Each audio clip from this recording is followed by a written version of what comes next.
My name is Phil Waldron. I live in Texas, close to Mr. Ramsland out in Dripping Springs. So, my background is Army information operations, the intersection of computer network operations, electronic warfare, psychological operations, deception, and Opsec.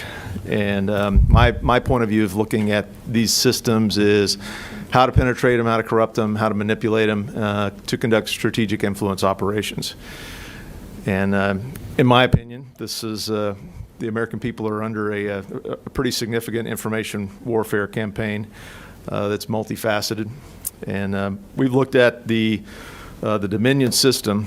We've looked at the history of these electronic voting companies, and they're all pretty well related. They're connected by a common DNA, which is their software code.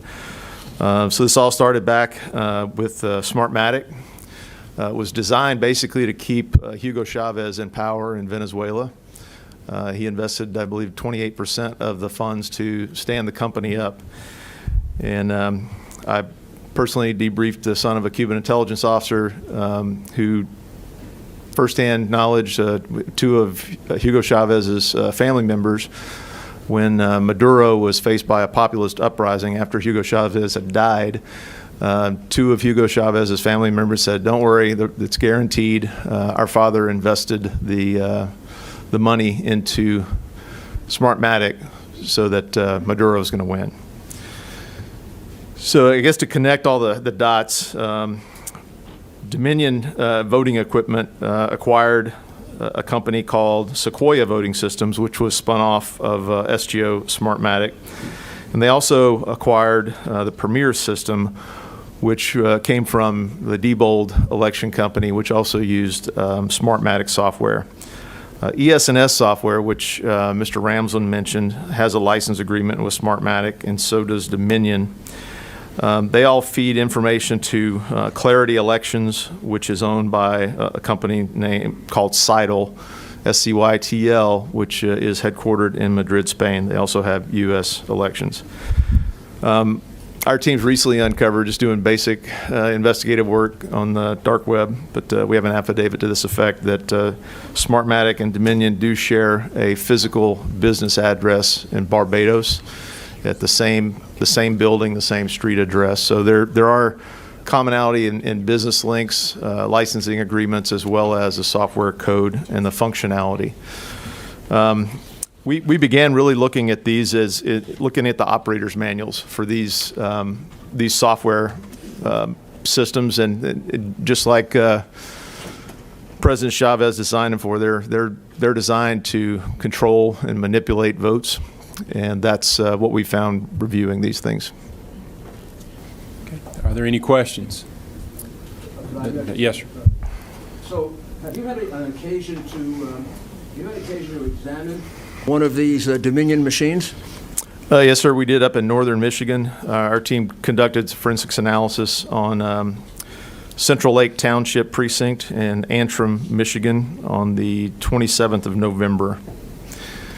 Would you consider it to be a very insecure machine that can be accessed very easily? Correct. These machines have been shown at DEF CON and hacking contests, and actually elementary school students to DEF CON guys can get in under 2 minutes. The elementary school kids can get in about 7 minutes to hack into the machines and take over their operating system. This is contrary to the public statements that Dominion has made about their security. Isn't that correct?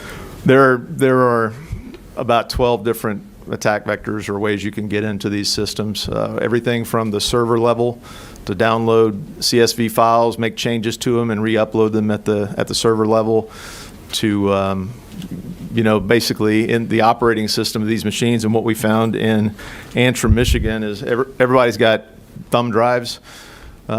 But until you put one in your computer, you really don't know what's on there. That's a common vulnerability. And actually in the military, in our classified equipment systems, all of the USB ports are disabled because of the huge vulnerability represented by USB drives. So when the Antrim County, actually it was the township of Central Lake, they had a voting finished their voting on the 3rd, stored all their ballots according to the policy and all of their chain of custody documents for the software. They got called back to do a rerun on November the 6th using the same voting data card, using the same encryption or the encryption software, but a different USB drive to run the totals. Their totals were significantly different, even in down ballot races. Presidential race, I think, was only different by a couple of 3 votes. And it was, again, a very, very small sample size. But school board elections, state propositions for spending, and marijuana bills changed the outcome of the vote in the rerun from November the 3rd to November the 6th. And again, this was one small precinct with a total of 1,494 votes. And basically what this does is put this system outside of the specificity limitations set forth in the federal election laws, that you're basically only allowed 1 out of 250,000 votes or ballots to have an error. And the error rate was far exceeded the allowable standard for this software. Have you had an opportunity to examine any of other Dominion machines? No, but we'd like to. The company stalls pretty much at every opportunity. They've included in their contracts, and I'm sure that it's the same in Georgia, that they want to control your votes, and they want to ensure that you can't inspect their software or how your votes are voted, where they're sent, and how they're stored. So I would think this would come as quite a surprise to the people of Georgia or Michigan, or that their voting data is sent outside the United States, and also that their vote is being counted by a foreign company. Isn't that correct? Clarity Elections is owned by Seidel, which is headquartered in Barcelona, Spain. And again, these companies have servers all over the world. And we came to the identity of, or saw the packet transfer to the server in Frankfurt. That was reported on the 8th, and then on the 9th, that server went offline. So we know from German cybersecurity professors that talked about the increase in the drastic increase in their traffic on November the 3rd and 4th. And he attributed the increase in traffic, in web traffic, to the American elections. So it was common knowledge that that server was processing a lot of American election data.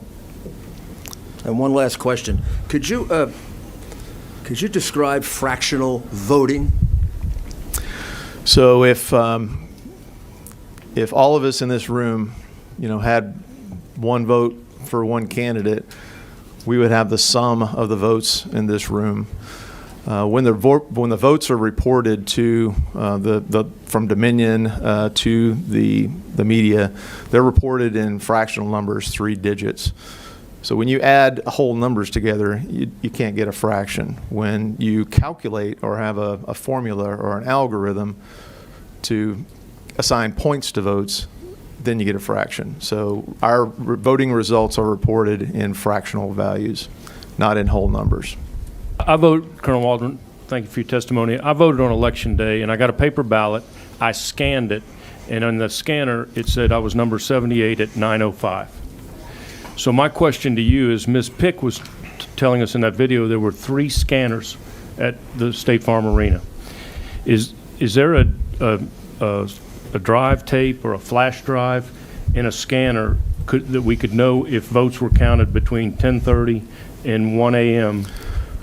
on those 3 machines at State Farm Arena? Because my ballot told me I was cast at 9:05, and I was number 78 on the machine I scanned it in. So should we be able to have some data from those 3 scanners? So those ballots, the paper is actually scanned into a ballot image, and the ballot image is actually what is counted for the vote. So each one of those machines do have logs, and they will transmit to a reporting upload time.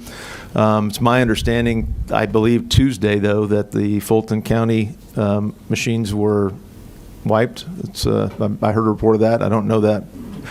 There are forensic artifacts that can be pulled off those machines, but really the place you would get that is under the U.S. Code. I believe it's Title 46. All federal election documents, whether they're paper or electronic, have to be maintained for 22 months. So if there is an archive, those ballot images will tell you the date timestamp on those, but someone would have to get a forensic access to that data and those machines, the tapes, and the servers. And was Ms. Pick correct in saying there could be about 3,000 an hour scanned in a machine, so it could be about 18,000 votes? Is that correct? That's the technical specifications of those machines are, depending on their jam rate, between 2,000 and 3,000 an hour. If they're operating great with a seasoned operator that knows what they're doing, they can probably get up to the manufacturer specification, which would be 3,000 votes per hour. Thank you.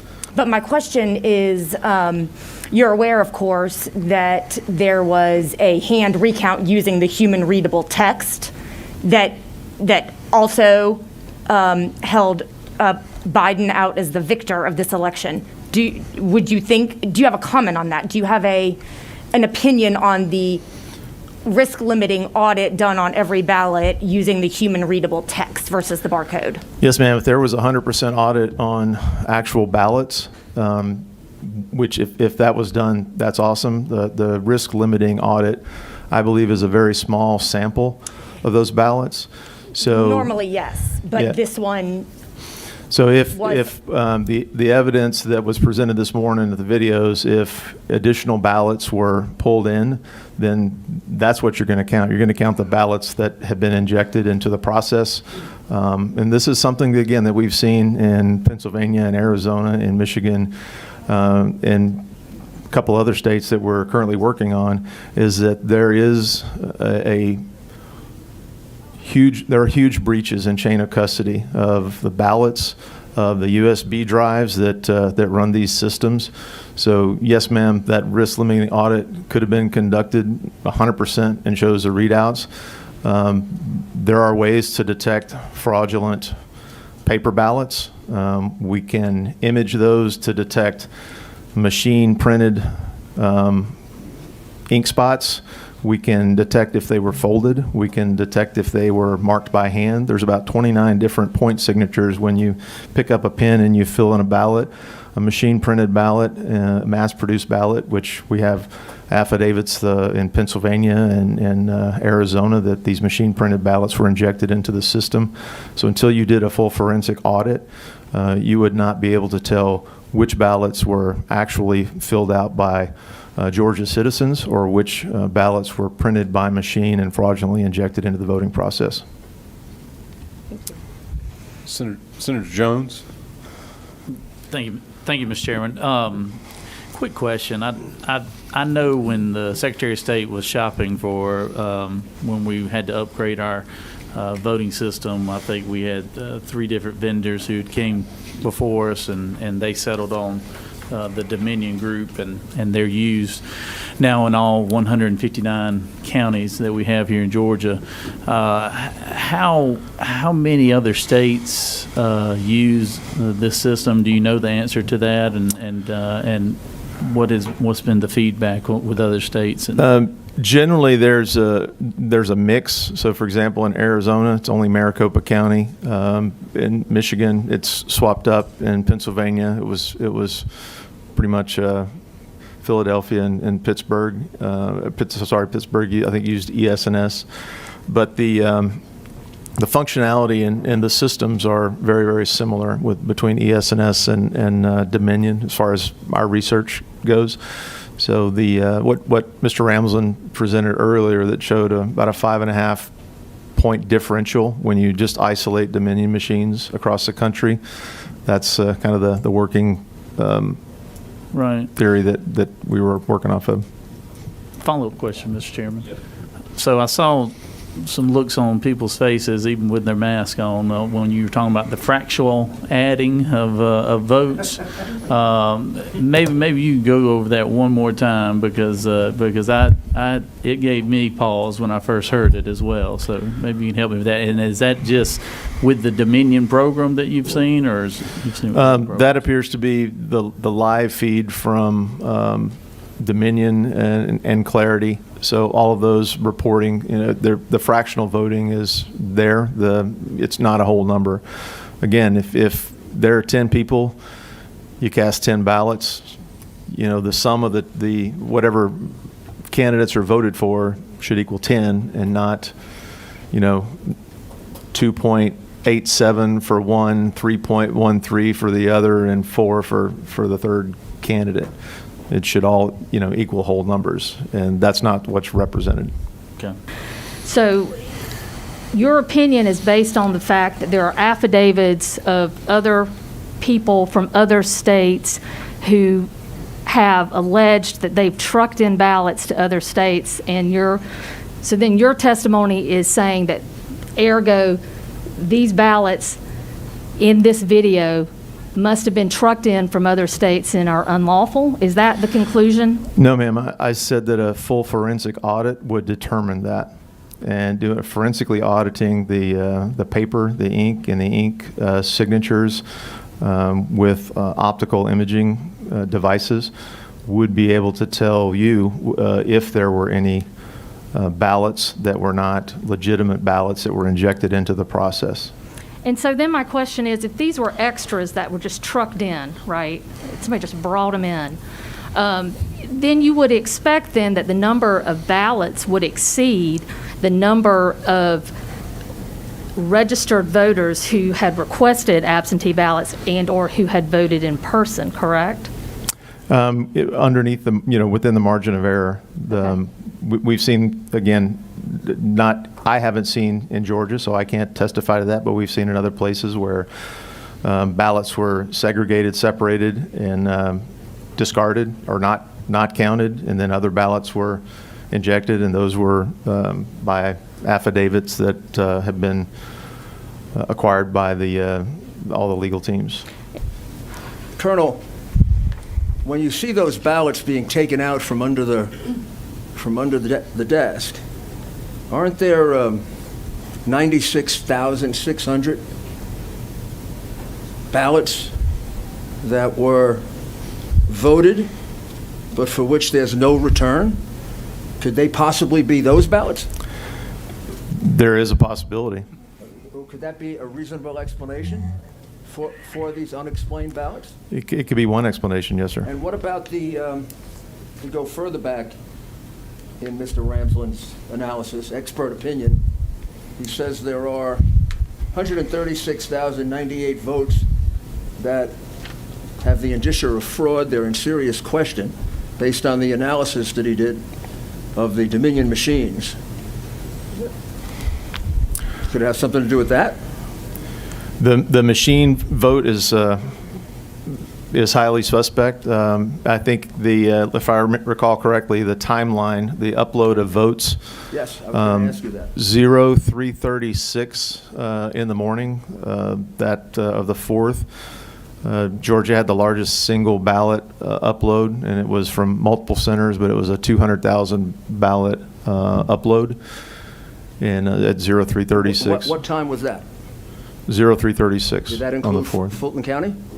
That was across multiple precincts across the state. I do have two follow-up questions on that. When you mentioned, it sounds like if we have done a full audit of the paper counts, 100%, not just a small percentage of audit, that may negate some of your concerns about the Dominion machines, but you then said we might need to audit the paper for what the 200-ish thousand or so that may have come in. Did I hear you correctly on that? Again, there are so many ways. So I look at life as how to attack it. That's what I did in the military. How do I attack it? How do I defeat it? How do I interdict it? And if we looked at those, you can, we've heard testimony, and again, I'm not sure about Georgia on the processing, but I did hear it in Pennsylvania, I did hear it in Arizona, that mail-in ballots were opened, by the time they got to the processor, there were ballots separated from the envelope. The signature verification was non-standard on the I don't mean envelope. to cut you off. I'm doing it just for time purposes. Yes. I apologize. But I thought you said something about ink and where folds were and marks on the paper. Correct. My question goes to that. With the Dominion system and our ballot marking device, would that put marks in the same place that would cause some issue with auditing the way you suggested, possibly on marks on the paper? No, the That's helpful. hand-marked features of a ballot are forensically, it's just like, when your DPS, your state troopers do ballistics on a bullet. Every ballot has a unique marking parameter that can be picked up by optical sensors to differentiate it from machine printing. Even if they, try to smudge a machine print on a printer, a hand-marked ballot is different than a machine-marked ballot, and that can be picked up and with a reprogrammed scanner. And then my follow-up question, the 96,000 votes that the mayor's talking about, could they been, in this situation we in, could they been come in from out of state? The capability exists, the possibility exists for them to be printed. We had voice recordings of an order being placed in China to print ballots. They were given the basic ballots, and they were, again, that's outside of the U.S. and outside really of our purview, but there are indications that there were fake ballots printed up and pre-positioned in places for injection into the voting systems. In Georgia? No, sir, not that I know of in Georgia, in the U.S. presidential US. election. Okay.